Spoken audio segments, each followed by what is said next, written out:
Ladies and gents, don't adjust your screens. We are back.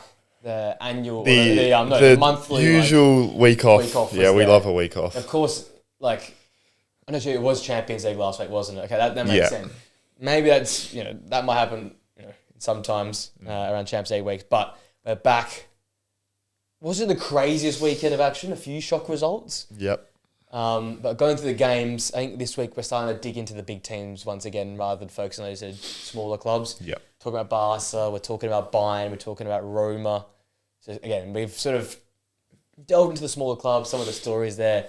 There's now time to dig into the big boys and how the big boys are going. Yeah. And I guess that was our shock result. We might as well start there. Barcelona, their first... Actually, not their first, back-to-back. Back-to-back, underwhelming displays leading to underwhelming results. Because I made the combined 11, Barca and PSG. And the amount of players that PSG were missing, pretty bad. They went down there. I thought it was pretty... That's maybe just the class of PSG. I don't know what you want to say about that. But then to go on the weekend and get absolutely played off the park by Sevilla, literally. We've been talking about this for ages now. When is Sevilla going to finally come back? Maybe they're coming back now. Maybe this is their season. But 4-1. It could have been 6 or 7, man. It could have been a lot. Mate, he said Sevilla on the comeback. So is Alexis Sanchez. Oh, I mean, he's just... I thought he was dead. I thought he retired. Swear to God.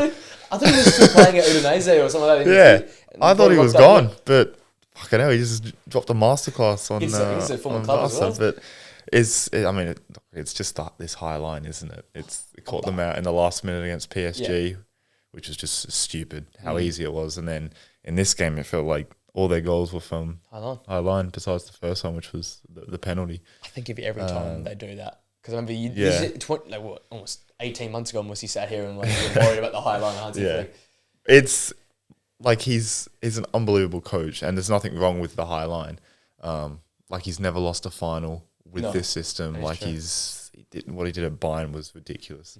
What he's done at Barca with some of the players that have turned their form around has been insane. But it just feels with this Barca squad, because they're so young and still inexperienced, particularly at the back. A lot of their players, it's like they're going to get caught out. And Sevilla this is what happens with the highlight. When you're off a little bit, you look horrendous.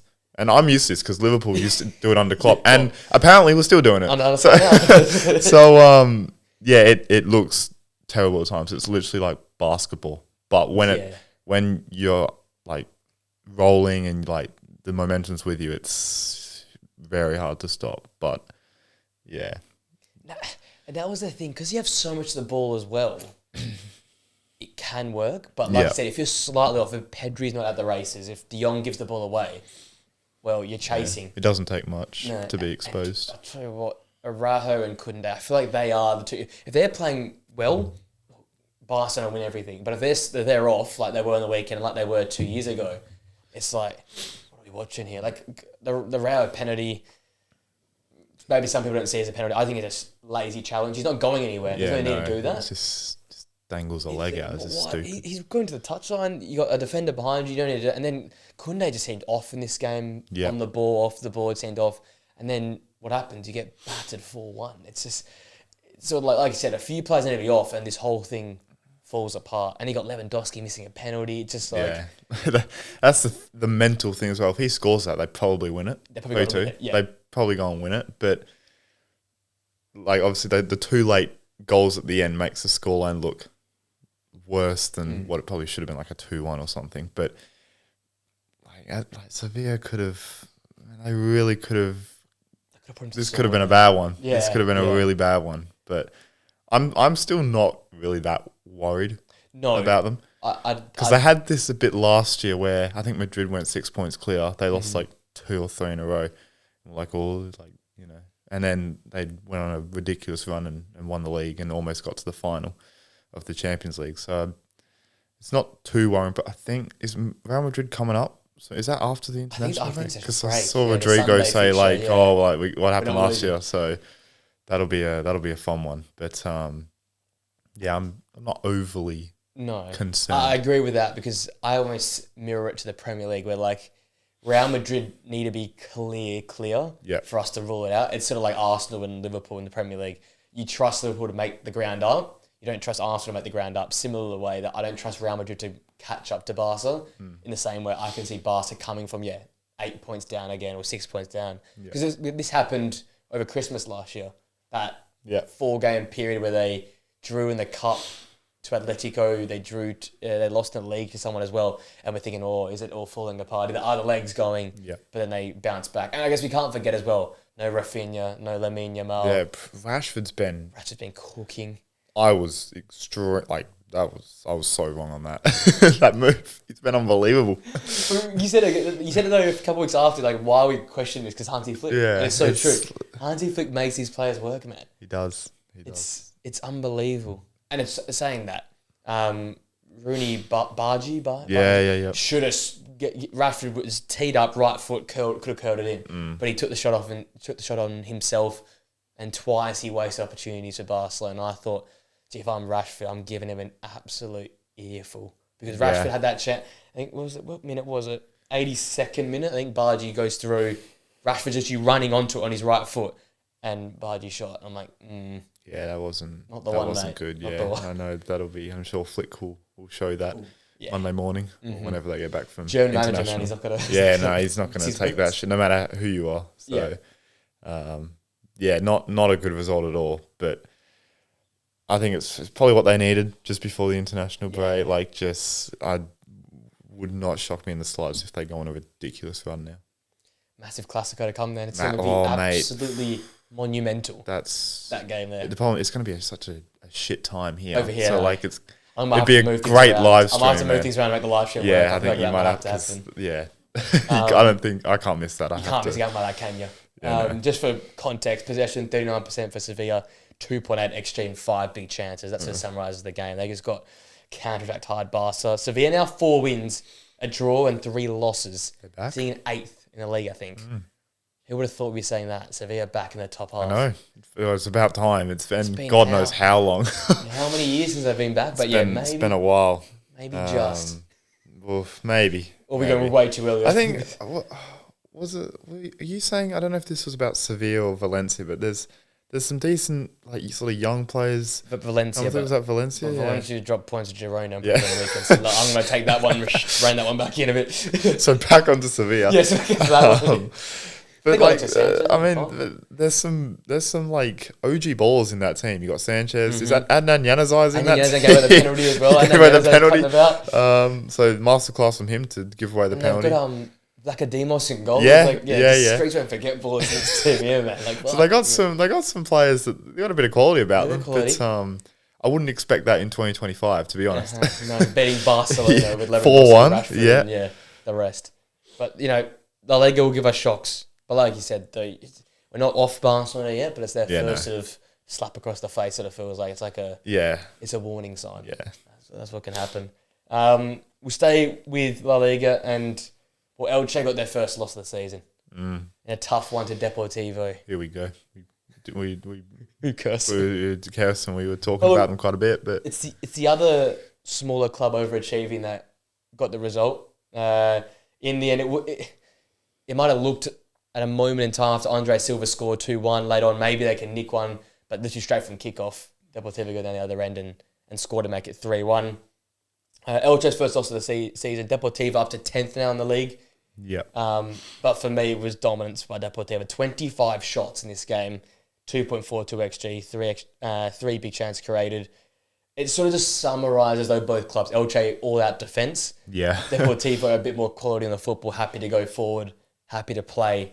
Because I think Elche only registered 8 shots in this game here, despite going down 10 men later in the game. So I think this was a result that was bound to eventually happen. Yeah, it was coming, wasn't it? Just a shame that against one of those sort of rivals in terms of the teams that try to break into the top half, they didn't put their best foot forward against a team like that. Yeah, no. Because it's for like the mid-table derby or like the breakout derby. The breakout, yeah. But Deportivo at home, dominance. And Vicente, the player who scored this game, just saying 3 goals in La Liga this season. So maybe a player to keep an eye on for. It could be a good thing for Elche, this loss. I mean, it's sort of been coming. They've drawn a lot of games, drawn four their 8.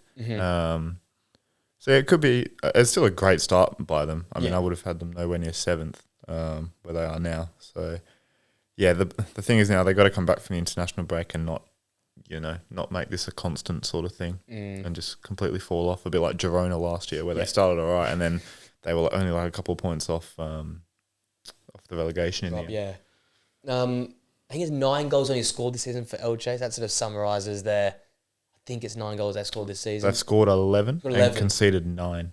Yeah, so that's sort of it, right? It's the goal difference. You know, a team's in form, when that goal difference is sort of 6 or above, right? Tell you what, though, like, defences in LaLiga at the moment are not... I'm not ideal. Looking at the goals against, and it's it's a bit high. Ball playing country, not much defensive actually. But look, yeah, it's going to be a massive pack in there. Yeah. And they are going to be one they're going to have to battle, like you said, battle hard. Even the relegation, there's 3 decent sized Mallorca teams down have gone there. back into the mid-table again. Have they not? Mallorca at the bottom. Oh, the bottom. Oh, who got Got into the mid-table? Sociedad in 19th, Girona. Someone moved up. Celta Vigo, Valencia moving up. Osasuna. It just seems like it's going to be a week-to-week watch, isn't it? Oh, big time. The gap between 20th to 13th is a game. So it's... That's La Liga to a... And you can make a case for every single one of those teams to go down. Yeah, Sociedad down there. Yeah, that's Sociedad. I mean, considering what they've lost the last couple of years, it's not really that surprising, but they still are a pretty big La Liga club in terms of always kind of getting into the Europa League, sort of, maybe even Champions League occasionally. I'll tell you what, we might have got our top 4. Betis 4th, Villarreal 3rd, Barca 2nd, and Real Madrid 1st. Let's go knocking on the door, but they drew again midweek. The red card, another red card. Like, it's like they're the Chelsea of. How many times has it said the same thing about Atletico Madrid? And they don't change. Simeone, did you see Simeone at the end of the game? No. So he was walking off and then he started running and he was fucking fuming. He was like barging through like staff and shit. He does that a lot the way because he just crushes out. He just needs to go. He just needs to run away and just get the hell out of there. It's hilarious of him. But that's sort of La Liga right now. Aventage Real Madrid. Yep. They just seem to get over the line. Vinny and Mbappe dominated on the weekend. Mate. They've finally, I think, worked it out. I can finally say, because this is the first game we've seen Vinny score as well, alongside Mbappe scoring. Yeah. We'll get into a segment later on, but Mbappe's putting his best foot forward. Mbappe is, right now. If he keeps going the way he's going, and Madrid win a couple of trophies, Ballon d'Or's just done. He's leading by a mile now. Yeah, he's got 2 feet. I don't even know who'd be second. Probably maybe Haaland. Yeah, but just wait for one of my storylines, mate. I've got some teed up there. I've got some lined up perfectly there. But that's basically La Liga wrapped. Again, not much other than obviously the Barcelona result to talk about. Sevilla pushing up there. Deportivo and Elche were interesting watch. Yep. And then the draw obviously for Atletico in Madrid. That brings us to our first segment of today's episode. A tough one. A real battler this one was. Club power rankings, but not top 10 anymore. 20. I saw, why not? There's top 20 teams in there. I'll tell you what, heavy Premier League for me. I've got 7 Premier League clubs in my top 20. Oh, wow. I think. I've only got 4. Wow. I've really spread it. We're finally going to have a different list. I've spread it out, mate. I was on 7, I think. I went to account, I think I had 7 Premier League teams. It's going to be interesting. Damn. It's going to be interesting that we've got so different. I'll start off there if we're so different. In 20th place, the draw merchants, Allegri's AC Milan in 20th. Okay. I've been impressed. I wasn't impressed by the result on the weekend, to be honest. I think that was such an underwhelming performance in terms of... I don't know why I expected any difference. It was just a horrible game, wasn't it? Yeah, I don't know why I expected any sort of difference. Allegri going back to Turin, it was always going to be a shit game, wasn't it? But outside of that, they've been a little bit more attacking. You've seen Pulisic do what he's done. Mm-hmm. I've liked the midfield work. And I said that a couple of weeks ago, that midfield trio is just Serie A heritage in there. Yeah. Santi Jimenez is to keep going and needs to kick on. Mike Maignan staying to the side. It's a good side. I just don't know how far they'll go in the league because of games like on the weekend. 0-0s and 1-1s and 1-0s can't win you a title because right now they're currently in the title race. It's wide open. Yeah. But results at the weekend just don't fill me with much confidence. So they've got them in 20th for me. Our list. This will be the biggest difference in our list, I reckon. Yeah. My 20th, He's got his back here. Here you go. not really, is Leverkusen. Okay, yeah, they didn't make I my have list. them holding on Yeah. just.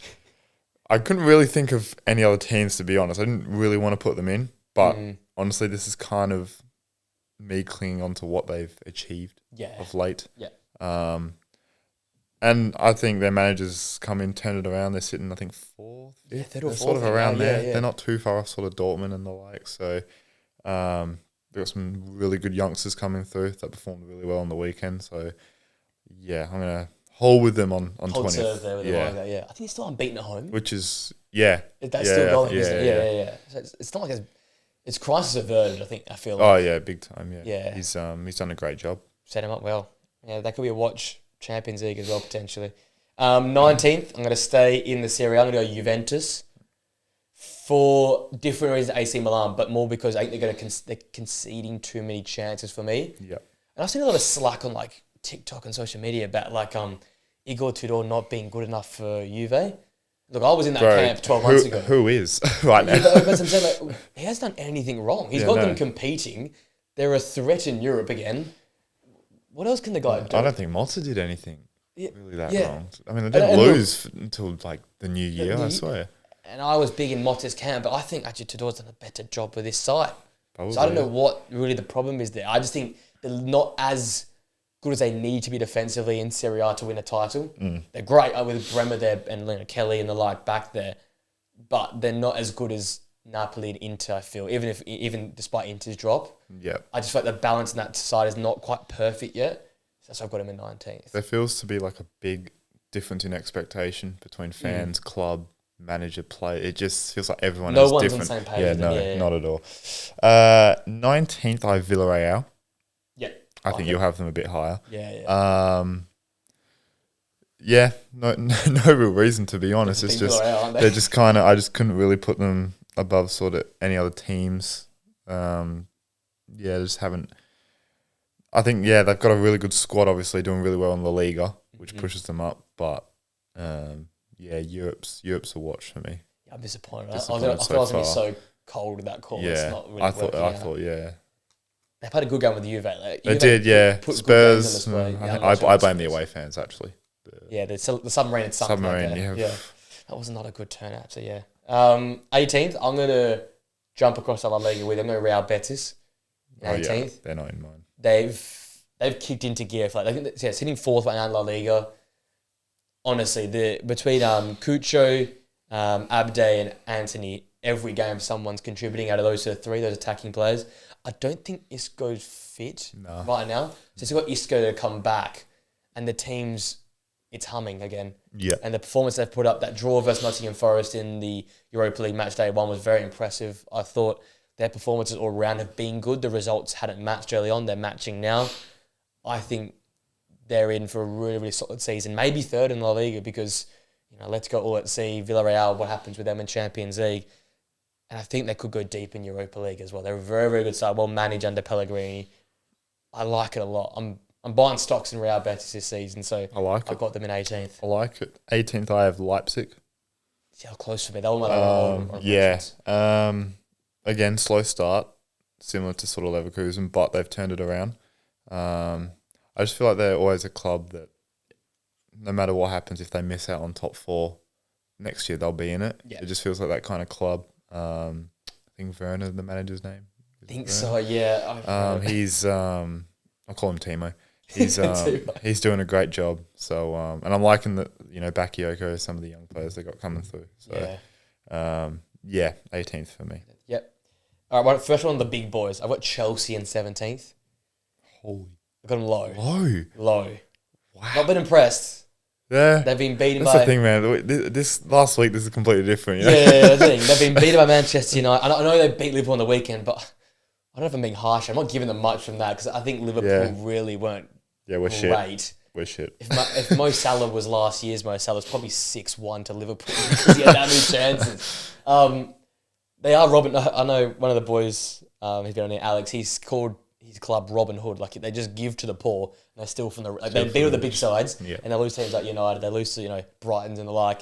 So I'm still not convinced in this side here. I'm still not convinced in Enzo Maresca. Maybe it's my just, agenda.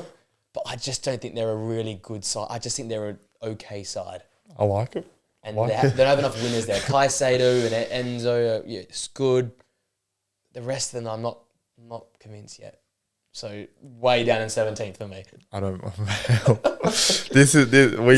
We haven't had anything like this. Yeah, disagreements. 17th. This could be interesting. The next year, I've got Feyenoord, 17th, top of their league. Yeah. Again, I just think they've been really good this year. And yeah, I just think top of the league. I think they deserve a shout. Yeah, so just trying to spread the love a bit. Yeah, you did better than me. I kept it very much in the big 4 / Yours is probably 5. more you're not taking. I'm not being generous today. I'm being the guns to heads today. All right, 16th. I've got Marseille.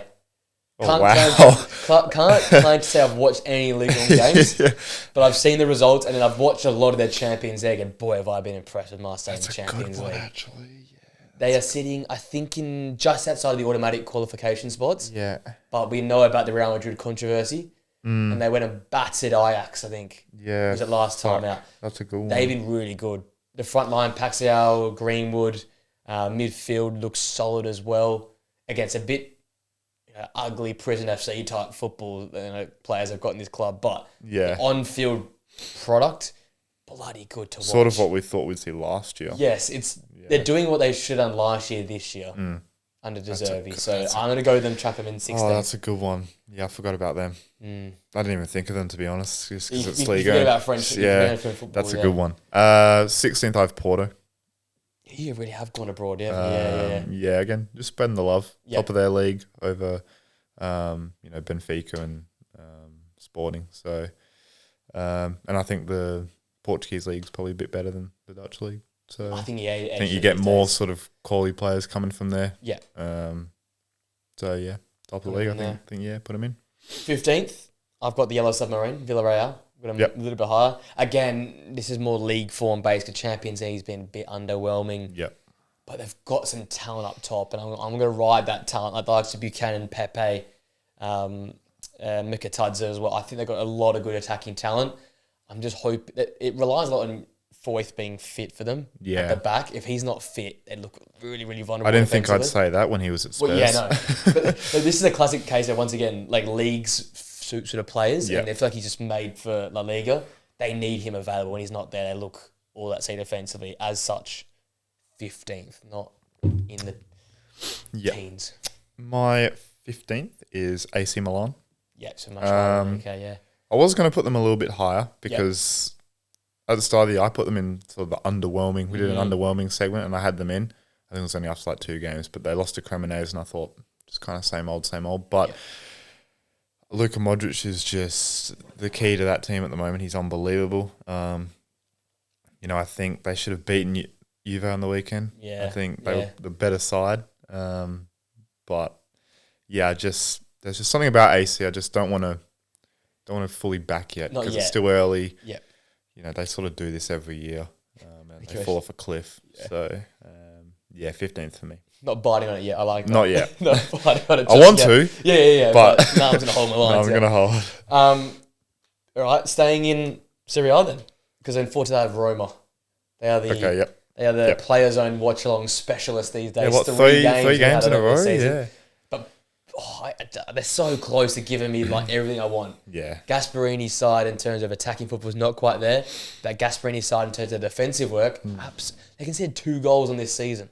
Yeah, I know. One of which came to Torino. Yeah. Like, they've been unbelievable this season defensively. Mancini and Dicker at the back have been... And Zeki Celik, for me, is one of the great finds of this season. Didn't realise how good he was until I've watched all these games. He's been probably their best defender. And then, obviously, my obsession with Mateus Solé, he's a superstar. Everyone saw the reaction to that goal. He'll be a Loved superstar. It. He will be at a big club that says, mark my words. Ooh, I like that. You've got Dovbyk and you've got Ferguson. Neither really have in form yet, but they're scoring goals. So I'm really excited about the future of this Gasparini side, because if we've seen Lookman and Retegui and all these guys score bag loads of goals, surely these guys... And Dybala hasn't been fit. Yeah, no. And Pellegrini's been on the bench. Like, you've got some veterans on the bench. El Shaarawy on the bench as well. That's scary, man. And they're sitting second and quite comfortably second. Yeah. Like, I know they're all equal on points, but they feel like they've underperformed the most anyone there. So I'm big on Roma this season. I like it, mate. Got him 14th. I like it. My 14th is Juve. Just drawing too many bloody games, man. But again, they got some great players coming through. Champions League's the big watch for me with this team. Like, we need to start to see more. I mean, if they don't even qualify, like, he could generally be sacked. That's what happened last year. Exactly. So the pressure's still on, even though I think they actually look all right. I know the game on the weekend was just ugly, and they probably should have lost it. Yeah. But yeah, I feel like he's still just finding his starting 11. I think Coop Miners, I'm done with him. He's been holding on to this thing for years. He's a lost cause. There's just no confidence in that dude whatsoever. He's gone. He's finished. So yeah, they're 14th for me. But just there's so much potential for them to be a lot higher, man. I feel like a lot of these Serie A clubs have so much more potential. Yeah, they haven't delivered yet for any of them really. I agree with that. 13th got Thomas the Tank Frank Engine and Tottenham Hotspur. They're not even in mine. In 13th. They were sitting second Saturday morning over there in England, Saturday midday over there in England. I'm thinking like, sorry? This thing where? And that's what, that realisation, I was sitting at the bar, I'm like, oh my God, they're second in the league. And that just let me sit back and realise, well, he's done a fantastic job. I don't know, the Wolves' performance was so poor. They should have actually lost that game. But I like how he came out and then said, look, I don't care what win, lose or draw it is, but I want us to perform well. And we've had two bad performances now, Bodo and Wolves, and I'm not accepting that. And they come out against Leeds, very tough place to play, a good squad in Leeds. And I think they played unbelievably well on the weekend in tough conditions. So I think they're well structured, they're well put together now. And again, similar in the way of Roma, there's a lot more upside to come. You get Maddison back at some point, hopefully this season. You sign maybe another 10 in January. You obviously got Kudus is firing now with goals and assists. Matisse Tell gets his confidence back with the goal. I feel like they've got a lot to climb, especially with Dom Solanke potentially coming back as well. So 13th for me. I don't know why I didn't have them in. Doesn't like it. I don't know why. The last season's still just in my head, to be honest. And it's no longer so they always start well, man. I was about to say, won the league in August. They always win the league in August. But yeah, that's a shocker for me. Should have had them in. My 13th is Roma. Yeah. Oh, we got very similar. Just again, still a great start to the year. Just feels like they're grinding out results, but the performances, they're getting there. Come on, they're just slowly. I feel like it's coming. So, but yeah, I love what Gasperini's done defensively. They look ridiculous. It just feels like they're a Lookman type player away. Yeah, literally, just a 1-0 attacker. So, but yeah, like they're well in this title, especially how Napoli aren't looking as convincing. Yeah. So yeah, I'm excited for Serie A this year, man. I'd agree with that. 12th for me. Close your ears. I've gone Palace in 12th. These are my power rankings. Hate to make it personal here. For the Palace boys, I've got 19 unbeaten until the weekend. The other Merseyside club did a number on them, but look, they're going to win. They're going to win Europe. I think they're going to win Europe. Yeah. And I wouldn't put it past them to finish top 8 and secure Europe again next season to the Premier League. This team is very good. They might not have a manager, so they might. Boy, that'll hurt a bit because it's like, I know he's coming to my club, but like at the same time, I feel bad for Palace. They've done all this hard work. But look, Palace, 2 trophies in the last, 8 months? 19 unbeaten in that time as well. Beaten City, beaten Liverpool, taking it to the biggest clubs in England. And they're finally getting reward for effort, and they're without Elise and Eze. Are you kidding me? Are you kidding? So yeah, Palace in 12th. Just unbelievable. Yeah, I should have had them in as well. My 12th is Atletico Madrid. You have them in? I totally got rid of them. I do have them in. I don't know. Bar of them. Yeah, I have them in. Now, just give me a minute to think why. The history of the club. This is just kind of big club kind of bias, to be honest. Yeah. You look at sort of like Palace and Spurs, maybe their sort of trajectory's better than this squad, but I don't know. I just still think there's... I can't fully rule them out of maybe doing something in the Champions League, maybe closing the gap on a Barca or a Real. It just... I mean, they've looked pretty good in the Champions League, I will say. Frankfurt. Yeah, they've looked pretty good. So, but it's not really with a whole lot of confidence that I have them in 12th, to be honest. The history of the Atletico, that's what we've got in there for. This is the end of my rogue shouts and another fanboy selection. I've got Bournemouth in 11th. Oh my days. Andoni Ariola's going to start sitting in third. Is it third? I think it's third or fourth. Yeah, third or fourth of the Premier League. Yeah. And honestly, with no Zarbani, no Dean Huijsen, no Milos Kerkez, Cook and Christie are benched now for Adams in there in midfield. It's a total new 11. Same football though. Same football. And you know what it is now? Better output, better like outcomes as well. They always lost to Liverpool. Tough first day, that is. And I tell you what, the forces of God were playing on Liverpool's side, it felt like on that day. And then like they've dropped some points against Newcastle at home where they absolutely dominated them, penned them in, should have won that game as well. They have not actually been outplayed by any side yet this season. Leeds, they pick up a 2-2 draw. I still reckon in this current Premier League, that's a good result these days. It feels like going to Leeds and getting a result. Said on the Matchday 7 review show, I'm most impressed that they're scoring so many goals. It's actually the output up top right now. Obviously, Semenyo is the guy, but everyone else is contributing up there, and it's such a free-flowing attacking front line. So I'm super, super happy with Bournemouth this season. That's a good one. My number 11, I have Dortmund. Yeah, I like that. Good start to the year. Disappointing to drop points on the weekend against Leipzig, but that just kind of felt like a result. It could have gone either way. But I think a point both teams will take. Champions League, been all right. Okay. I say okay, steady. It's just I don't think anyone's getting close to Bayern, to be honest, with what they're doing. So they need to get second, and I'm hoping a big Champions League run from them. Yeah, one of those again. I agree literally with everything you just said. I've got him in 10th. Yeah. I've been really impressed when they started their season. Hopefully they get this Joe Bellingham saga sorted, sell him off. That's weird, isn't it? Get rid of him. If he's a cancer in the room, get rid of him. Like, is that what's reported that he's? Well, he wants out because he's not getting enough play. Yeah. But honestly, mate, you're not good enough for this 11 right now. This 11. He wouldn't even start for Sunderland. Probably not. No. Xhaka and Siddiqui in there are killing it. But honestly, I agree with everything you said. They've been really good, I think, in the league. Yeah. So in Champions League, but it's only up from there. So has to be, yeah. I got them in 10th. My 10th is Chelsea. Yeah.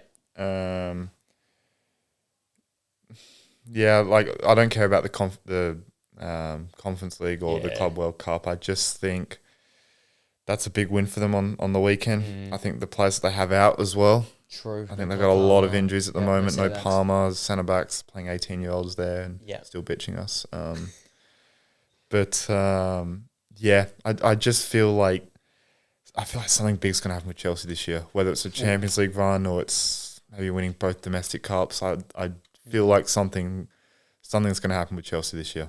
So I'm back to that moment. You have to come back to that exact point. I'm backing them in. A few months to come for that.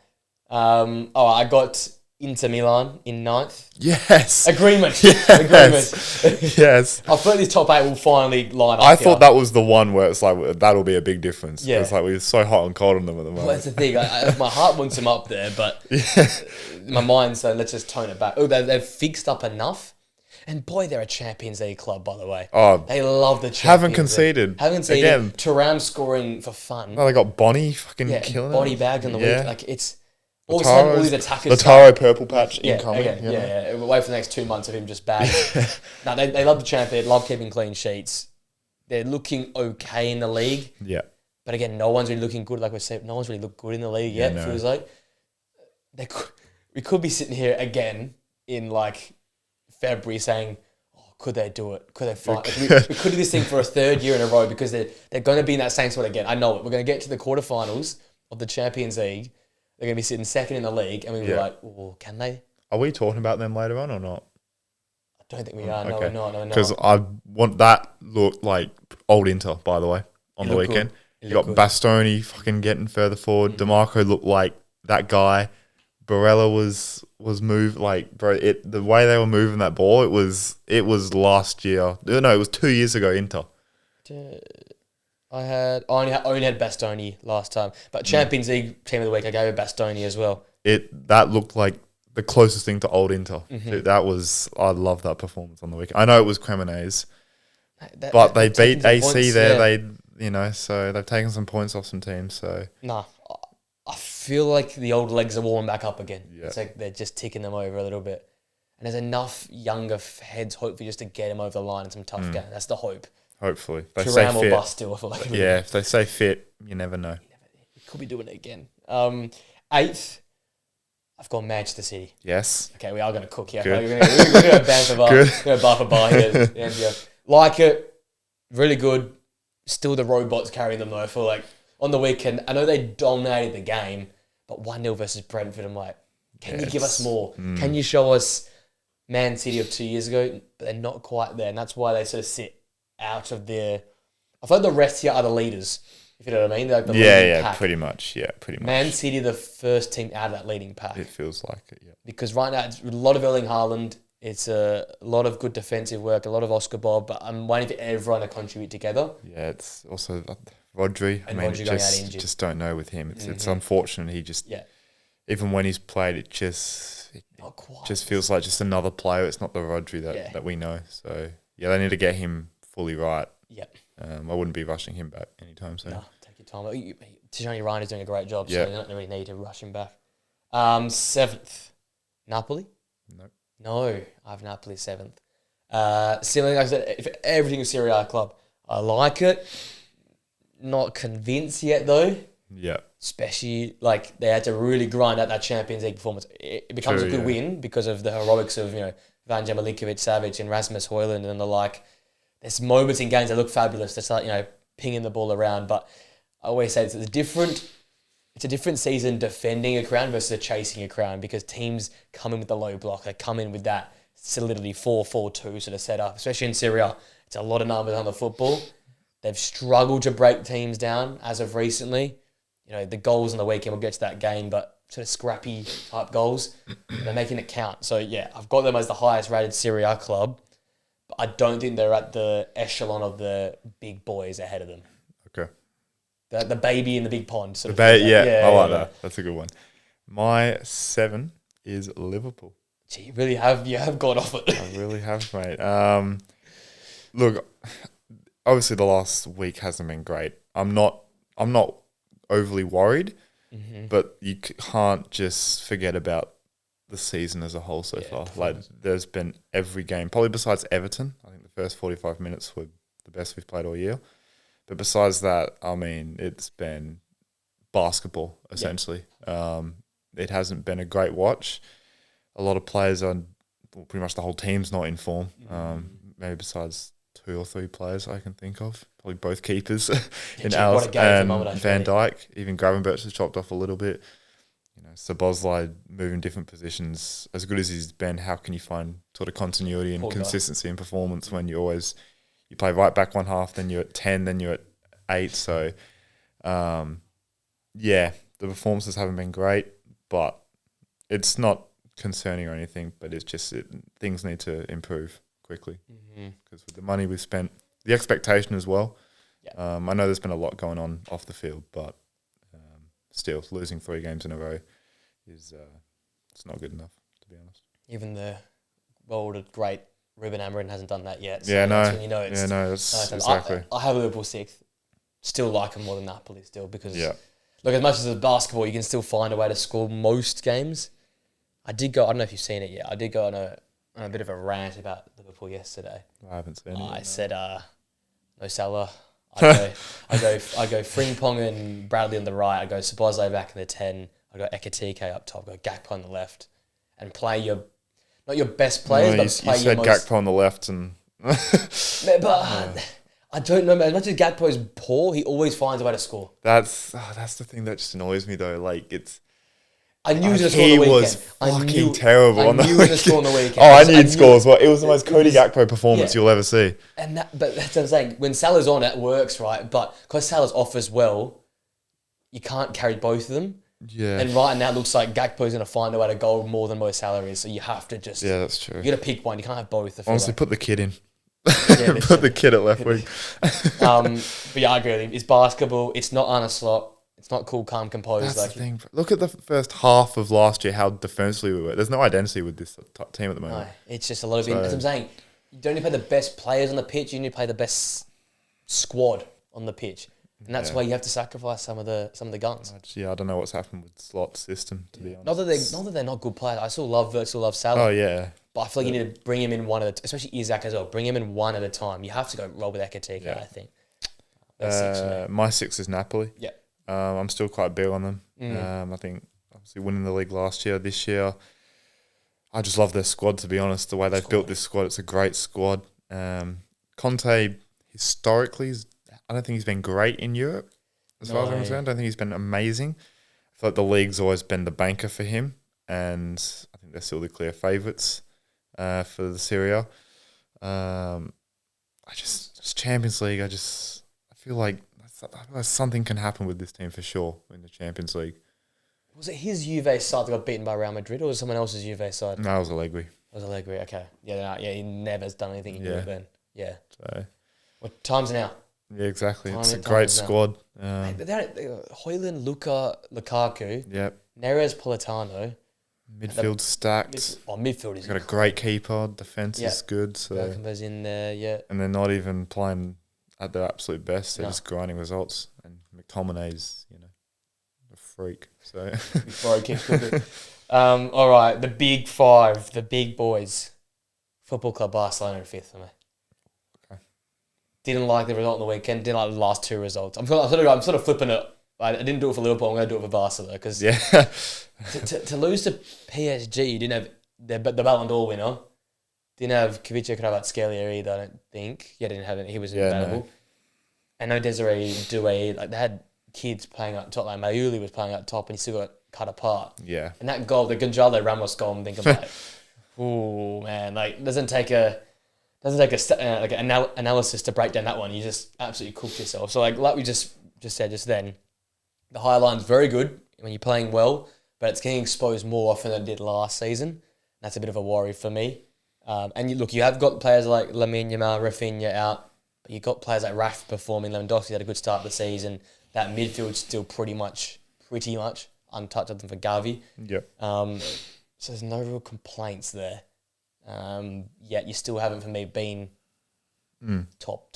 Yep. Compared to last year, I'm holding them up against last year's form, and it's very hard to back that one up. So I've gone them 5th. My 5th is Arsenal. All right. To be honest with you, I'm not trying to be a dick, but I can't put them any higher until they start winning shit. Fair. Start getting to finals. A week ago, if Liverpool beat Palace, they're 8 points behind us. Yeah. And things could be very different. But look, the last week he's actually taken the handbrake off. They're actually playing football the way they should have done the past 3 years. Probably would have won a league title already, maybe even a Champions League. So yeah, I've got them 5th. Best defence in the world by a mile at the moment. I'm not trying to hate on them. I just think this squad is that good that I think it's got to the point now where one trophy might not be good enough. Fair. I think they're that good. Seriously, their team is nuts. They've got depth in every single position. Yeah. It's up to the manager now. So I think they should be aiming to win both the league and Champions League without the big double. The double for sure. The squad's that good. Yeah. But we said yesterday, Martin Zubimendi, the underrated signing of the season. Yep. He's honestly been worth every single penny. There's going to be some shocks here in the top 5 then, obviously. PSG are my 4th team. Very good champions. Very, very good Champions League. The 3 above, or the 2 in particular above them, very, very, for me, just untouchable right now just because of the way they're playing their football. PSG have been unbelievable Champions League. They did slip up the last 2 games in the league, I'm pretty sure. If I'm not mistaken, a loss and a draw. Oh, are we taking that seriously though? If we're not taking League One seriously, then they should be battering League One. Be walking. They still will walk. I still think they're in pre-season, to be honest. In League One, they probably are. Look, I have to finally pick here, and maybe the bias with my second place team. They always seem to be at the top of the list for me. Look, nothing against them. I think they've been fabulous, but these big 3 is a big 3 for me. Yep. And PSG haven't, maybe that's probably to your point. They're still in pre-season, it feels like. They haven't quite hit their peak straps. and we haven't seen their team with their full starting 11 together. Yeah. We haven't seen Kvaratskhelia alongside Dembele yet. And that for me is one of my favorite combos in world football right now. So once they're all back, I can judge accordingly. But they're sitting in fourth right now. My fourth is Barca. Yep. Hasn't been a great last couple of games. Obviously, the Sevilla one, I didn't really take into account too much. So they're missing a couple of players, and I feel like it's just one of those freak results, to be honest. I just think, again, just better than Arsenal. I think fully fit. I think they got a better coach. I just think, I'm not going to rule them out after sort of a one-off game. I think it was a bit of a freak result. That's all. So I'm still backing them big time, Barca. Yeah.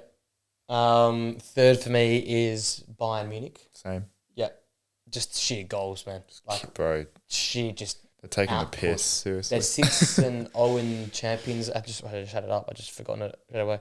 They've scored 8-2, 8 goals scored, 2 conceded in Champions League. Yeah. And they scored like 26 or 30 or something in it's Bundesliga. nuts. Their goal difference is like 24 or something. It's ridiculous. I think Harry Kane, Diaz, and Elise all in double-digit goal contribution. I'm pretty sure. If I'm not Diaz mistaken. signings. Yeah. Talk about just unbelievable right now. But the reason I have them higher though is because just I don't know what to do with this team when it comes to the crunch time. Yeah, we don't know yet. And that's especially harsh. company. We don't know. Yeah, and that's harsh because the power rankings. I can't really look into the future. It's not really allowed. But like right now, I still reckon though the two teams above them are in better form, which is hard to do. But I think the Bundesliga is a very hard league to break down in terms of Bayern. It's so clear. Yeah. Yeah, they're my third as well. Anything to add? The same. I mean, they still are going to bring back Musiala in this side. It's that as well. It's scary, man. Yeah. So, I think Bundesliga is probably already over. To be honest, it's 4 points. It's just Harry Kane seems to be getting better. Diaz has been a ridiculous signing. Elise is a freak. So, and they're defending really well. So, just the two teams I have. Yeah, you like to see that above them. In second place is Real Madrid. You can probably put 2 and 2 together then. Interesting. Interesting. That's the most aggressive interesting I've ever heard in my life. I've got them second as well. So yeah, Real Madrid second for me. Very, very, very, very good on Xabi Alonso. But we saw one slip up, that Atletico game. I saw the vulnerabilities of last season just for a little moment of time there. For 40 minutes I saw last season. Haven't seen it ever since that moment. And I like the way they're more of a build-up play type team. But I'm worried they're like a Mastantuono or like a Mbappe or Goulet injury away from this system really falling apart. Because they're so ball-orientated now, like ball playing and possession system, that they need these guys to be there. Like if Goulet's not in the 10, what happens? Yeah, that's true. Like what happens then if he's not in the 10? And that's the only thing. Like their squad is obviously deep, but I like the depth and the quality at the back of my number one team over them. Yeah, I got them second as well. They're just absolutely smashing at the moment. Alonso's killing it. He feels like he can't do anything wrong at the moment. He's got Vinny and Mbappe on the same page. It finally feels like some of these youngsters coming through. So it's scary. It's very scary. But yeah, like what you said, it feels like if Arda's not there, or it's interesting. I don't know if that's me being critical, but I'm just thinking if Mastantuono or Goulet in particular, two guys that are very young, if they're not there, what happens then? Yeah. How do they play through there? And that means number one, it's Arsenal. Arsenal. Would you have had them one a week ago? After Newcastle game, I was so big on that. Really? You would have had them first? Close, maybe 2. But at Newcastle, it looked like Arsenal 3 seasons ago. Where has this been? They could have put 8 if it wasn't for Nick Pope. Yeah, Nick Pope masterclass. Newcastle at St James's Park, front footed football. Then backing up with Olympiacos midweek, followed prior to that with Athletic Club in the Champions League. They have bossed them. Yeah. And honestly, they've gone one because Erdegaard's injured as well. Because he's useless. He is honestly a waste. But even then, Erdegaard was playing. I love this hate. I hate it. Shit. I saw some guy at the pub on the Saturday. I'm like, that's your biggest gift of the season, Erdegaard going off injured, because I think he takes up too much time. Eze in the 10. You saw he should have scored 2 on the weekend, missed 2. He could have scored a hat-trick against Newcastle if it was for Pope. But he's cooking and not even get his output yet. But then, like, we're seeing all this coming together. Gabriel and Saliba, Mosquera as well. You know, they haven't got Ben White back yet. Calafiori's locked in left back. And Cape hasn't even touched the pitch yet. hasn't even come in. Rice has been good. I don't think he's even been at his best yet. But I think Rice will play at his best when he's got Zubimendi and he's got Eze in front of him. Yep. The prerogative is to go forward with Eze. The initiation of the attack is not there with Odegaard. It's sideways, right? With Eze there, Madueke, Gyökeres has been 2 out of 10 at best. Do you think he's been that bad? I think he's been so bad. Because the physicality and speed that we saw at Sporting, he looks underdone. Yeah. So if he gets going, Madueke comes back from injury, Martinelli looks relevant again. I know, he's not Martin anymore. Yeah, he's actually found his Brazilian passport. He refound it. And you've got Saka coming back from an injury as well. I'm thinking, like, what stops this team?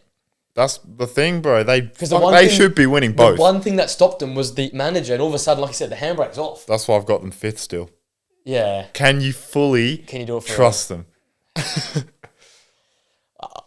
Honestly, that Newcastle performance did wonders for me. I don't know. I was very, very... And then the way they just dominated the last 2 games and cruised it versus Olympiacos and against West Ham, man, I can't fault it. Yeah, that's fair enough. I've still got PSG at number 1. Yeah.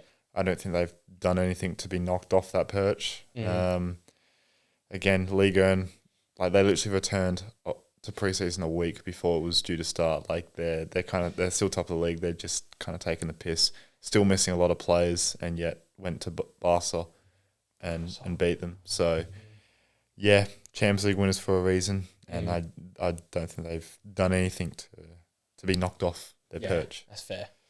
It's a more logical argument than. I've got Arsenal 5th, so we have the top 8's top 8 for both of us. It's just that the order. Yeah, the orders. We just swapped Liverpool, Napoli, and you've got Arsenal 1st. Yes, I've got them 5th. There you go. Yep. Well, there we go. That's the first time I reckon in about ever 2 years. Maybe since the start that we've actually been so different on our list. Yeah. But I want to hear what the people think at home as well. I want to see. Do the Arsenal fans come and fight for me in my corner? I think I've had a... this team could definitely be number 1. You're waiting. I'm waiting. Yeah, which is fair, by the way. I saw Eze back on the left wing, and I'm not having it. Like, I need to see him at the 10 against Newcastle, where he was 9 out of 10. Unbelievable. Yeah. And they need a win shit, man. This team is fucking outrageous. It's a big call for the big double, but maybe they have to do the big double. I think they need a big trophy at least. Yeah, I'm not having this Carabao Cup bullshit. It needs to be Premier. I think the Champions League for me still feels like the one that's going to happen. Yeah, they feel like a Champions League team. Yeah. The way they defend and stuff. And over 2 legs, it just feels like they're going to be very hard to beat. It does. Sad times for all of us. I hate weekends. Let me just rattle through some of these games because that list was huge. So we got Fiorentina beating Roma 2-1. A live stream that game there. We've all seen the reaction by now to that goal. Screamer, by the way. 2 screamers. Moise Kean, reaction from the Moise Kean goals going out. He almost did another one as well. Hit the post. He hit the post. Thanks to Mancini running into Zeki Celik, which is one of the most calamitous moments I've seen in the last probably 6 months of football. So Moise Kean scored first. Then Matthias Solé said, "Hold my beer." And then straight after that, Cristante scores the header from the corner kick. As I said, though, it is same old for Roma. 7 goals scored, 2 conceded, 15 points, top of the league. Solé with 3 goals and 2 assists. He's been directly involved in basically 80% of their goals this season.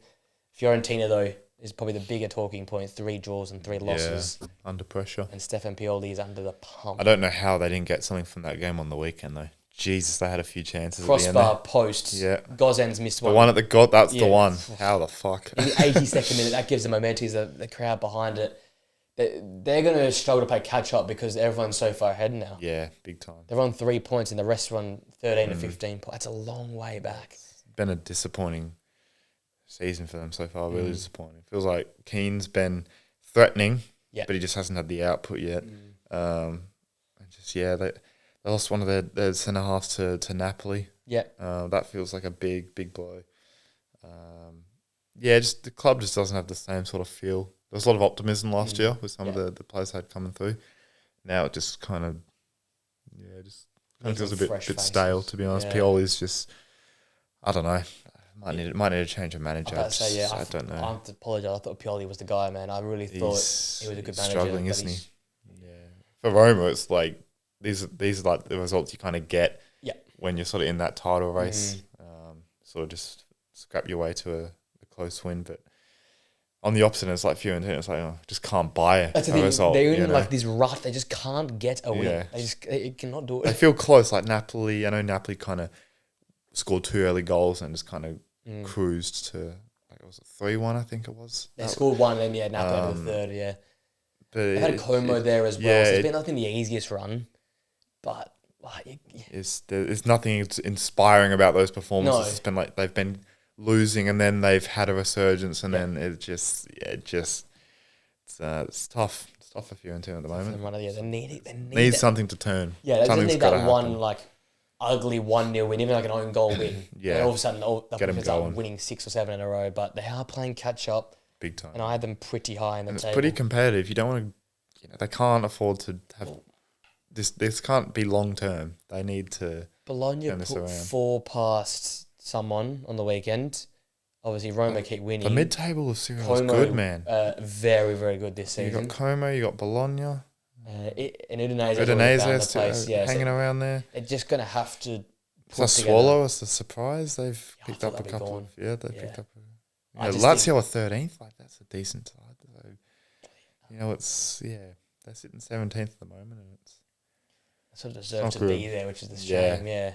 The thing is, you're looking at sort of the mid-table. I can't see who they're going to get past. Like, they're not going to get past Como, I don't think. And they're 8th. Yeah. So it might just be a sort of 10th to 14th finish for them this year. And maybe that's too generous, to be honest. It feels underwhelming for a club like that, but maybe that's the year you have to refine that. Maybe. That spark again. Yeah. Speaking of spark, Napoli have got that right now. Another job done type win. Yeah. Ekantor scored first for Genoa. Then Anguissa was the fox in the box to score. And then Højlund to react to Anguissa's shot. So both of them were just sort of scrappy, ugly goals. But like I said earlier on, no side's really breaking down teams at will, it feels like right now. Napoli are finding a way to get the victory. Højlund's second league goal, following up with 2 Champions League goals.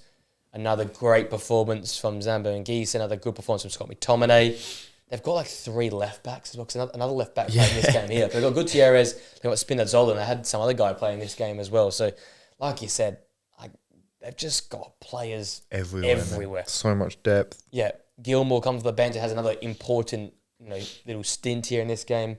They had 70% possession, 4 big chances created. They only conceded 0.4 XG. It's one of those games that if you're not in form, you probably draw it. Yeah. But the form they're in, the players they've got, they just find a way to win. They just know how to do it. They've done it ever since Conte's been at that club. They just know how to grind out results, and like these are Napoli. These are good Napoli performances. Them grinding out results. This is Napoli. Yeah. So they still got Lukaku to come back. It's just such a luxury their midfield to be able to rotate, and Gilmour.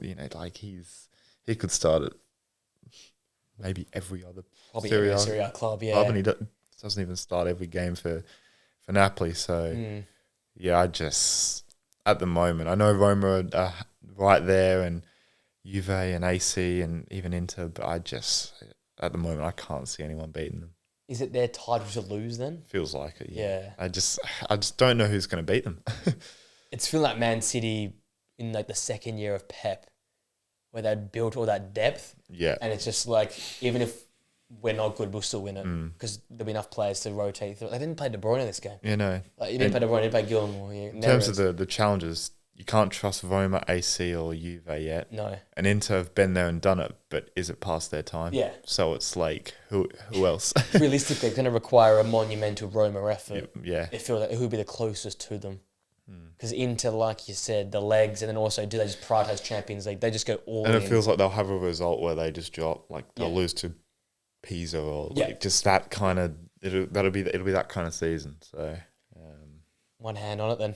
Feels like already, and there's only a point clear. And I say, aren't they like level on points? Yeah, I think they're a point ahead of Roma, and Roma defensively look joke. We're going to have to keep an eye on that Napoli Roma, and that's going to be a big one. two rock solid defenses just gone head to 0-0. Probably, the 1-1 that comes out. We'll save the 1-1 until that game. Yeah, save that one there. And then we'll quickly have this chaotic draw, 3-3 Lazio Torino. So what, Torino might want to play every game at the Stadio Olimpico because they went and gone and beat Roma, and they've gone and taken love it draw. Yeah, Can we play there every week? Can we play you every week? Those guys. Lazio's 7th point of the season. Torino's conceded 13 goals. Fucking hell. Basically, this game was back and forth. No one really earned it until right at the end. Che Adams ball into the spot. Coco heads the ball home. And then that centre-half Coco brings down Noslin in the box. Hugh, just a scrap. There wasn't all that, brawl in the box because someone wasn't happy with the challenge.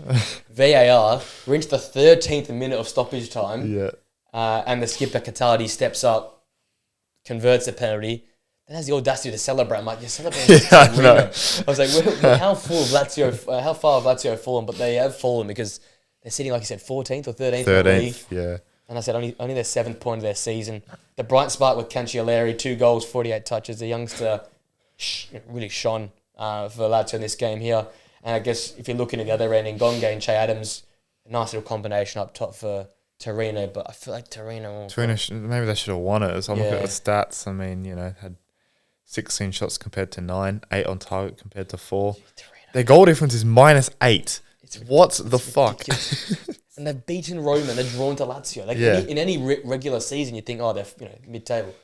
But they are so far off it. Yeah, I'm looking at the team. They got Vlasic. He was at West Ham. Remember him? They've got Aslani. Dangerous players in that. They got some dangerous players in there. Simeone, Chelsea midfielder, who's I don't know if he played on the weekend, but Casadei. Casadei, Aslani, Vlasic, Ngonge, Simeone, Che Adams. It's a strong side, but defensively, question marks. Even Lazio the same. Again, they got some names in there that people know. Heisad's been around. Yeah. Romagnoli's a sort of stalwart Serie A defender. You got Tavares, who was good last year. Then you look going forward, and it's like, it's a bit ugly. Yeah. But both teams were really struggling this year, big time. That was a game that just summed these two up at the moment. Yeah. Just a bit of chaos. Yeah. And a fight. Love a Serie A scrap as well. But just a bit of a scrap. Yeah, it wasn't good watching the highlights. But the my God, for fans, fucking heart attack. Yeah, I think the Lazio fans their patience will be running thin. I feel like with Maurizio Sarri. They're such a weird club, Lazio. It feels like they should be better than what they are, but at the same time, it's no. That's sort of what they are, though, aren't they? They're sort of a middle of the way club. It's hard when you're competing in the same stadium and the same place as Roma as well. Yeah. Who are, again, not really a traditional big club, but they are a large side, right? Yeah. I just feel like you're always like little brother. It just feels it does. It does. Never really feels like they can get going. But look. Because of the stadium, it feels like. And even then, it feels empty as well sometimes. It just, Love the limbs, but it does feel a bit. Yeah. A bit empty. I feel like it's giving off. Torino might have a scrap for the relegation zone, but I think both will be safe. Yeah. I think both will just be literally looking at 12th below. Yeah. I just don't see any team pushing in there. Yeah, no. We can quickly go to Bundesliga, and then we'll finish our final segment. Bayern, I don't know why I wrote it there. I think my prediction of it'll go to the last day is aging like me. Done.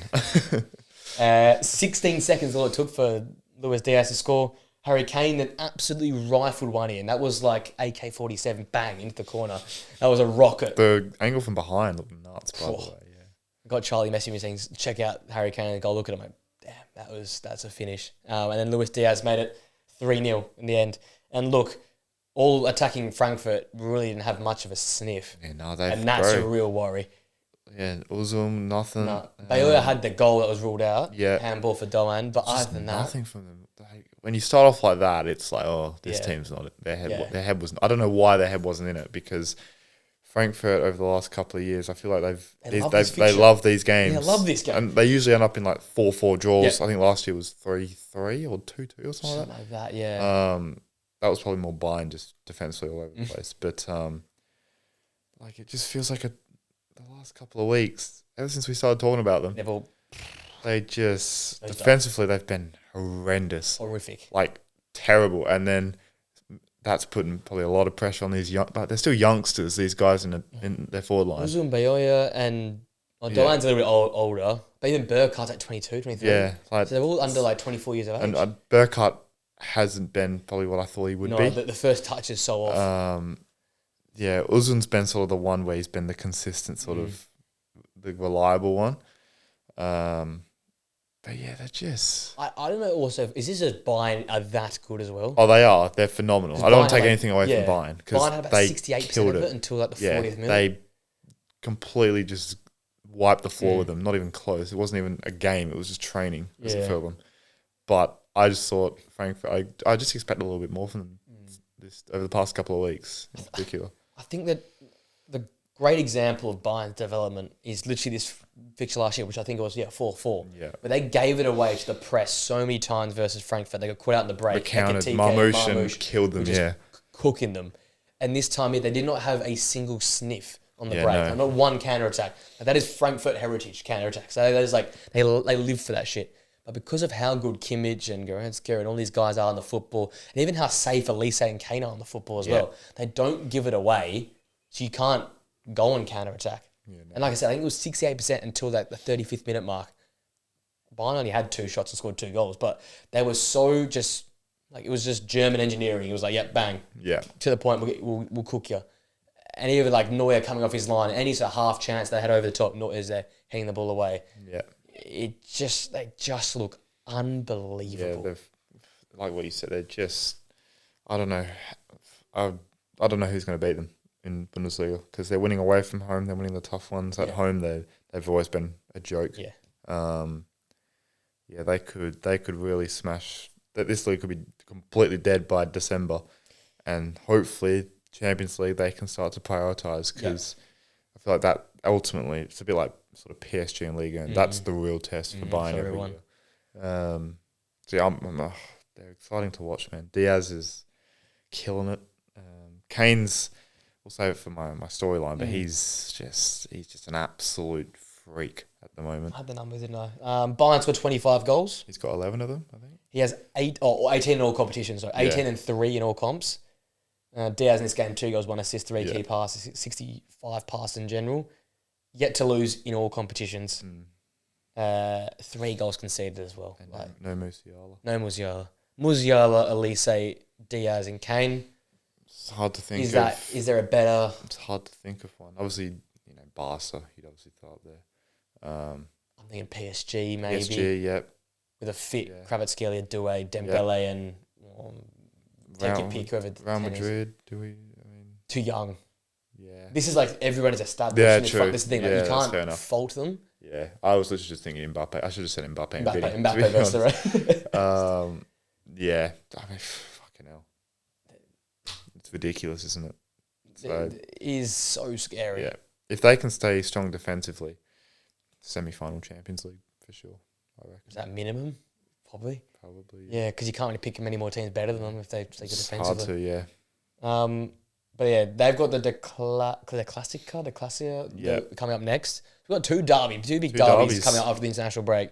So that's the only chance for us to really see if this is going to be somewhat close. Because if Dortmund win, maybe there's, I don't know, a bit of mental game. There's a pulse, yeah. There's a heartbeat in the league. Otherwise, we have to sack it off real quick because that might be done. I generally, if Bayern win that game, I honestly have no idea what the fuck we'd talk about. Because it's 7 points clear. Even like the top 6 is sort of shaping, like Stuttgart are there, Leverkusen. Stuttgart are back, Leverkusen back. Yeah. They're all back. They're all there. So the one team that isn't those Mainz, they've just flopped. 4-0. Completely fallen off Hamburg. A cliff. Philippe, my boys, double. Get in. Pick up the burger, mate. Pick up the burger. Go on, that burger. Bundesliga's back, man. Heritage. Man, that's what a club. Okay, there's a few stands I have to go to in world football. That place is bouncing, man. Hamburg at home. I need to go to Bologna. I knew that was I need to go to the Stadio Olimpico. You need to go to Bournemouth. I need to go to Palace as well. I need to get in the ultimate way in, mate. To see his mother side score and see the boom boom. But honestly, that place is special. I remember, this is such a niche reference, but like playing FIFA back in like FIFA 13, you'd always try to do career mode. Yeah. Hamburg career mode, I played the day. That stadium was in the game. Like, it just felt good seeing it. I used to keep replaying the career mode as blind because I think they had Hamburg at home first, away first game, and I was like, I fucking love playing it. I just loved it. It's such a great ground. It was such a great atmosphere this one here. Dominated Mainz. Dompe, Felipe double, and then Sambi Lakonga, he's there now. I know. Add that to the list of footballers you forgot existed. He scored the first. Balde was should have made it 5-0 right at the end. But the point being, Hamburg are 3 unbeaten, in which they've scored 6 goals, only considered 1. It's much better than where they got battered by, was it Bayern who battered them at the start of the season? Yeah, and then St. Pauli knocked them off. St. Pauli knocked them off as well. Yeah. They're 8 points now, sitting in 9th in the league, so nowhere near the bottom, which is really good. Come on, the boys. And they're just starting to show us signs of like... Just a Bundesliga club. A classic Bundesliga. Counter-attacking football. Yep. Good in a low block. Pacing behind. Yep. It's different to Cologne, how they like Cologne are out there playing. Yeah, yeah. And Hamburg are properly like counter-attacking, and they're both doing great. Yeah. So long may it continue. Whereas, that'll give us something to talk about. Something. You got Hamburg, you got, and Cologne, then hopefully Wolfsburg. St. Pauli doing okay, right. So yeah. But I guess the biggest tournament from this is Mainz in the relegation zone. They're horrible at the moment. I think I had them as some sort of team or something. I'm pretty sure. I'll have to check it out. They are horrible at the moment, aren't they? They God. 10 goals conceded already this season. Relegation zone right now in that playoff position. International break. Needed. Could it be it potentially, but it just feels like they're too good to be in that conversation. Pal Nabel and the superstar. They'll probably end up finishing sort of 12th, maybe 13th. Just there, right? Yeah. But it feels they're too good. They're too big to sort of go down. They're a well-established Bundesliga club. There's got to be worse, surely. Surely. The ones we thought were going to be worse, they're up there. I know, they've been alright. I don't know. Colin, what are you doing? I'll tell you what, the coldest commentator line from the weekend was when they missed that chance to go 5-0 up, and they said they could have 05. They could have hit 5 past 05, which is Mainz's name. I was like, damn, that is a cold line to hit aside with. If I'm watching the TV, I'm fucking throwing He just grabbed his own shovel and just started digging the grave for them. Oh my God. But there you go. That's Bundesliga basically wrapped up. Obviously, the 1-1 draw between Dortmund and Leipzig, but there really wasn't much to talk about that game. A classic, just can't separate the two it could have gone either way, but in the end, just both not really good enough, to be honest. Take the point, move on. But like you sort of mentioned, it is Dortmund second, Leipzig third, Leverkusen fourth, and who's in fifth right now? It's not Frank, is it Stuttgart? Stuttgart fifth, and then Frankfurt like eighth because other clubs in and around it. So the big boys are coming to the top already, and we're already sort of all coming together already. Already this season. All right, let's finish off with a final one. Always like storylines. They've caught your eye this season, and 5 of them. Not 20 this time, just 5. They're gonna push you too hard. We don't even have 20 leagues. Yeah, Jesus Christ. This time around, I didn't really go specific leagues.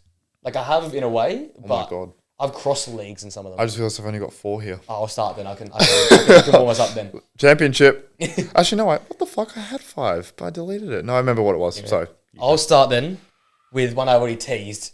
The Erling Haaland, Kylian Mbappe goal-for-goal battle to win the Ballon d'Or. I honestly reckon it might be down to who scores the most goals this season.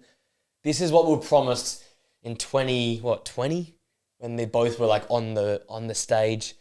We've got Haaland in his worst ever start of the season already, one hand on the golden boot. Yep. Got Mbappe scoring 2 every weekend for fun and taking the piss in the Champions League. Maybe it's down to whoever wins the Champions League because maybe Real Madrid do end up winning it. Feels like that but every year, in a way, I doesn't sort of hope that they don't. Then we literally have a case of who has scored the most goals. If they both, I don't know, maybe win their league somehow City win it and then Real Madrid win the league. They both, then 1 trophy each. We have no World Cup or no Euros. There's no international football this year. Compare it on, I think. Actually, no, World Cup. The World Cup, shit. What the fuck? I really want to see a Ballon d'Or for once to be started on pure stats. That rules Haaland out. Yeah, Haaland's cooked. That's going to be Mbappe. That's rule my Haaland can't win it. Okay, let me change the storyline of being they just go goal for goal. Goal for goal, We'll see who gets the most goals because this is going to be so exciting. That's a bummer, isn't it? Oh my God, I didn't He can't. He genuinely in an international year. This is his best chance. He can't win it. He can't win it. It literally would be his best. On what the Ballon d'Or is based off, he can't win it. Lamine Yamal's going to cruise it then because Lamine Yamal's going to win the World Cup and then he might win the Champions League. That's a joke. Honestly, we generally won't. The Ballon d'Or is literally just that month of the World Cup. That's annoying me. I honestly didn't think about it. I honestly did not think about it. That's ridiculous. That's the Ballon d'Or. It's a month and a half of football. A month of football. That's it. pissed me off. I've done sort of leagues. Yeah, nice. So Premier League, I just went with the downfall of Forest, to be honest. Just their players with Marinakis, Nuno, just everything about that club at the moment seems a mess. They lost to who they lose in the Europa League to? Midtjylland. Yeah. Yep. 3-2. Yeah. Uninspiring. Just fans already, chanting "sacked in the morning." It's I just can't see how Ange turns this around. I think he's gone. He's gone. Already. I thought he'd be gone by now. To be honest, by the time we recorded this. I think he's already gone. Yeah. So it's just even their players. Gibbs White's nowhere near it. Just their defense is, again, when you change system, this defense isn't supposed to be a high line defense. It's supposed to be a counter-attacking, low block kind of team, and they're playing the complete opposite of what they should. I hate to be a broken record. I mentioned this on the review show, but I'll say it to you because you're the one who brought it up. This is West Ham 2.0. It is. You want, attacking football, get us into Champions League. What about the guy that got you into the Europa League? Have a little bit of respect, Yeah. A little bit of loyalty. I hope Nuno and West Ham go and batter Forest next time they've... I hope Nuno fucking kills it there. But I also hate West Ham for what they did to Moyes because... But I'm glad that Moyes is killing it now. I say it's a chain effect. But at the same time, I'm not because it's Everton. So it's just going around in a circle at the moment. It's a chain effect. But this is a classic thing of you don't know how good you had it until you get rid of it. 100%, yeah. And they deserve all that's coming to them. Yeah. And this isn't even like the fans or anything. This is just Marinakis, solely Marinakis. He's the evil dictator. That's what Jacob said. He's the big, large man, wide, fat, stocky. Yep. Don't kill me, Marinakis. I'm quite fat, might come after me. But they deserve that. They absolutely do. Yep. My second point, similar to what we should have built on. How long can Frankfurt continue to play relentless attacking football until they're absolutely cooked? So they beat Galatasaray 5-1, then go and lose 5-1 to Atletico Madrid are all teams as well. Like, how can you get Atletico Madrid 5-1? And then they get battered on the weekend by Munich 3-0 because they just couldn't lay a glove on them, right? Yeah, no. And they're sitting in 8th. They've conceded as many as they've scored, I'm pretty sure, in the Bundesliga, if not more.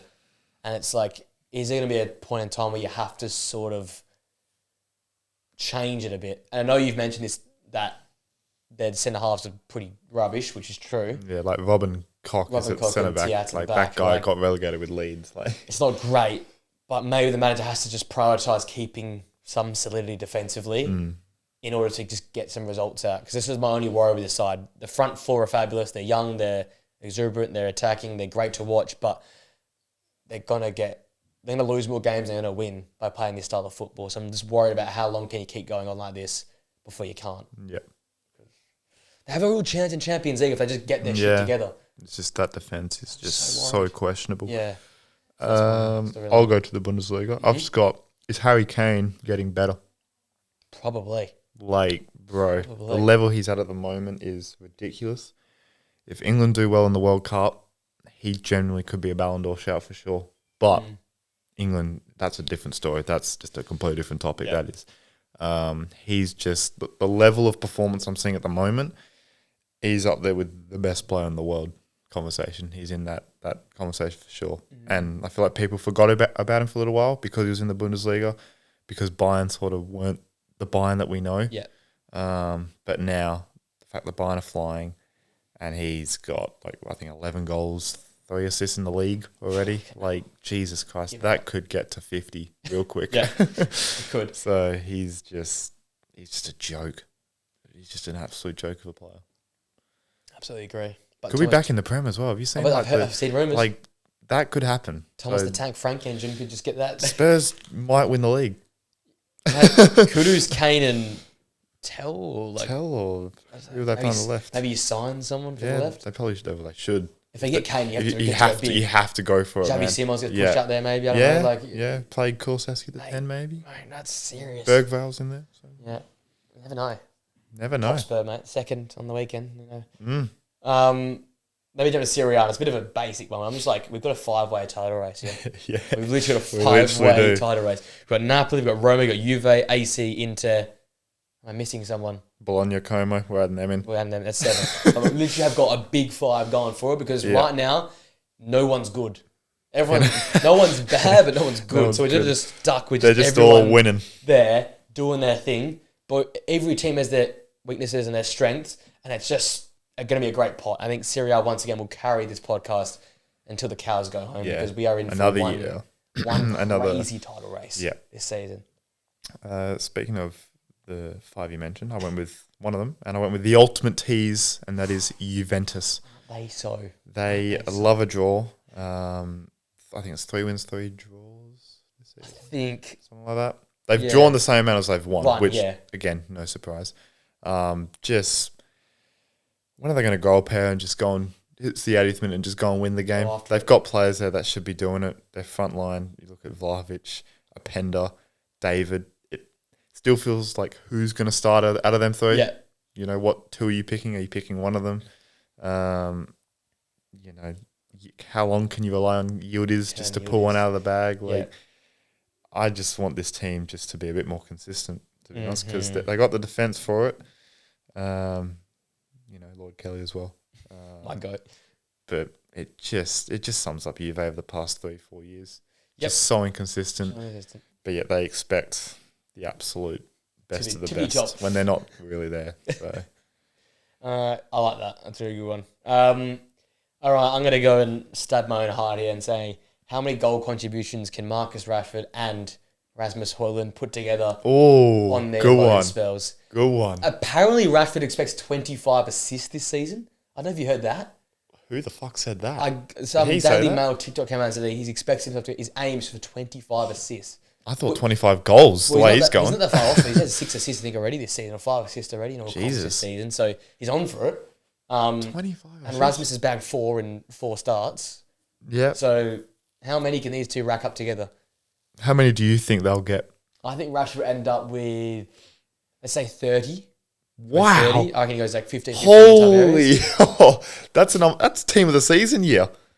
He probably does get team of the season. I mean, he probably is in the team of the season. And I reckon Rasmus gets 15. Yeah, fair. So what's that, 45 goal contributions? That's all comps. I'm not saying yeah. Because Barcelona, because Rashford won't start every game, right? But with how Lamin's injuries are going and Rafinha's never been always fit, Lewandowski's not getting any younger. Man, how exciting would it be? Lamine Yamal, Rafinha, Olmo, and Rashford. That's the strike. Man, that'd be good to watch. Lewandowski can just sit on the bench for a bit and say that front four. That'd be very good to watch. You wouldn't play Lewandowski? If you had to go to a Champions League game and you come to the second leg, you're up 1-0. I'm playing Rashford down the middle. And we're hitting long. Like on the weekend, hit a long diagonal. Yeah. Good luck stopping that. Yeah, that finish was nuts, by the way. Jesus. Great finish. But yeah, I'm going to say, that's one of my storylines. How many goal contributions can the United rejects rack up? I like it. You should have included Anthony in that, mate. He's officially left the club. There you go. That's my reason. LaLiga, I've just got Mbappe and Vinny have figured it out. Yeah. I think they figured it out. I think that 1-2 punch is working, this year like we thought it would last year. Mm-hmm. I think Mbappe is just at a ridiculous level right now, and I feel like Vinny's getting there slowly. I feel like that performance on the weekend was really good from him. So, yeah, they them two alone could win a lot of shit this year for Real Madrid. Mm-hmm. So, and a Ballon d'Or maybe, because if they win it all, then it'll be interesting if they're 1A, 1B for Ballon d'Or. And it's as well called. Do they not show up? Do they show up? Oh yeah, it's as well. So do they do like a Zoom thing where or maybe Perez rocks up and he accepts it on the whole club. That's the most likely thing to happen. Club, unfortunately. Speaking of Perez and corruption, I've got Marseille as being the underdogs in the Champions League. That's. I've jumped off the Villarreal bandwagon. That went quick. It's taken 2 games, but boy, have I been excited by Marseille. That's why they're high on my power rankings. But I'm very excited to see what they can do in the Champions League. They have a very, very, very exciting front line, like attacking 101, really, really dynamic. So midfield or like combative midfield and a good defence. And Rulli in goals, a good keeper as well. So they could be one of those that sneaks into the 8, or maybe is the home team, or the top seed in the knockout phase, where they call it the play-in phase. They could make it to around 16, maybe a quarterfinal. Maybe, yeah. And do the French league proud. I mean, they were really good against Real, so good against Real. Never know. My last one, gone to the Scottish Premiership, mate. Oh, the SPFL. I've been teasing about this team for a while, and now it's finally happened. I had to mention them. Why did Rangers hire Russell Martin? Why though?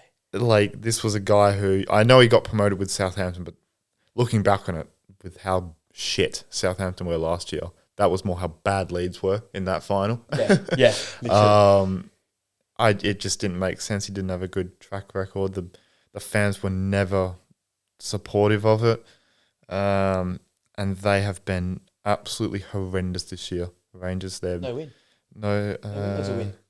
No, they won 2-1 against some team in the last minute. Oh, okay. They drew with like Falker, I think that's their name, 1-1 on the weekend, and like the supporters were waiting outside. I saw that. And he had to go a different route. So as soon as that happened, it was like it was just going to happen. He was going to get sacked. But yeah, just a horrible appointment in Europe. They got embarrassed. Just that's a massive club, and to be towards the bottom when you've got Celtic and is that Hearts? I think are near the top, or Motherwell, or one of them. Hearts, Celtic, Hearts? Kilmarnock, Dundee, St Mirren, Motherwell, Hibberdine, then Rangers. And Rangers. It's like in a league where It's two teams. it's two teams essentially. You get the odds sort of Aberdeen have their moment. You know, Hearts this year are looking good, but to be where they are, they've also spent a decent amount of money.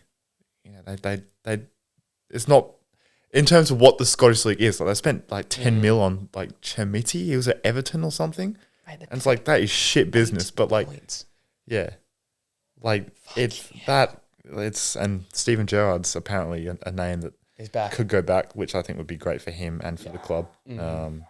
So yeah, that is a horrible situation at Rangers. It's so toxic, that place at the moment. Well, they did it. They died by their own sword. They picked their poison. Yeah. Fuck, it was poisonous. My God. But why did you hire Russell Martin? This is the problem with the company thing. It's ruined it now because they'll just go and hire managers based on systems. Yeah. Even like the Ruben Amorim hiring, system looks good. Yeah, it's horrible. Yeah. Horrible appointment. I like that. Good call. Fuck him, honestly. He's Ivan Juric. He will get another job somewhere. Yeah. I don't know how, but he fucking will. At least we got rid of one of them in the Champions League. We got rid of one of the To be fair, Juric, Atlanta are hanging in there. They're doing okay. They're doing all right. Yeah. The point versus Como, I think, is 1-1, those teams. So. Yeah. So. But there we go. That's a massive pod wrapped up. 20 power rankings, 5 storylines, and the rest. Yeah. We take a break next week again because that's what we do around here. We love a break. Yeah. And then we'll be back the following week to literally go through every single derby that's ever existed. I think. Jesus. I'm pretty sure the El Clasico and Juve have Como as well. So we've got a lot of games to wrap up the week following that. Thanks for jumping on, my man. All good. Thank you. Good pod wrapped up. We'll see you guys, as I said, 2 weeks' time, same place on a Wednesday. Like, comment, subscribe, 5 stars on Spotify and Apple Podcasts. And we'll see you guys very, very soon for the Away Days podcast. Thanks, guys. See you later.